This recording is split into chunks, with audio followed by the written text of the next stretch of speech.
అదే కదా బాస్. ఇప్పుడు ఆ రోజు ఐటీ మంత్రిని ఎట్లా ట్రోల్ చేశారో మనందరం చూసాం. 2019 నుంచి 24 మధ్యన ఒక ఐటీ మంత్రిని ఎట్లా ట్రోల్ చేశారో ప్రజలందరూ కూడా చూశారు. ఒక ప్రశ్న అడిగితే దానికి కోడి గుడ్డు గుడ్డు కోడి అన్నాడు. ఇప్పుడు ఆయనకి ఏ అర్హత ఉందండి? ఆయనకి అసలు డేటా సెంటర్ అంటే ఏంటో తెలుసా?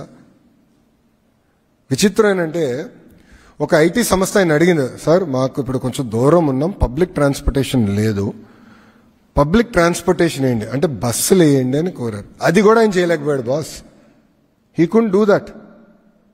2 years వాళ్ళు అడిగితే అది చేయలేకపోయాడు ఆయన. మేము అధికారంలోకి వచ్చిన వెంటనే మొదటి నెలలో ఐటీ కంపెనీలు అందరితో నేను మీటింగ్ పెట్టుకుంటే వాళ్ళు అన్నారు, మిగతా అంతా మీరు చేయండి కానీ ముందర మాకు బస్సు చేస్తే చాలంటే we did it. We did that. కనీసం బస్సు కూడా వేయలేకపోయాడు. ఆయన ఏం మాట్లాడతాడు? అసలు ఆయన ఏం తెలుసు?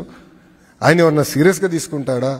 ఆయన మెసేజ్ పెడితే ఒక్కడన్నా స్పందిస్తాడా? ఒక్క మీనింగ్ఫుల్ బిజినెస్ మెన్ స్పందిస్తాడా?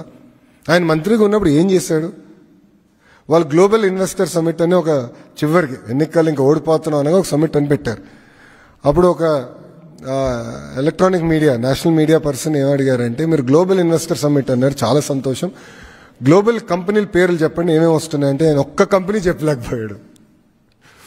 ఈ couldn't tell even one company. మాకు సమ్మిట్ పెట్టాల్సిన అవసరం రాలేదు, ఆల్రెడీ తీసుకొచ్చా. ఇటుగో పార్ట్నర్షిప్ సమ్మిట్ పెడుతున్నాం, బట్ మేము ఏం సమ్మిట్ కోసం ఆగట్లా. We are moving very fast.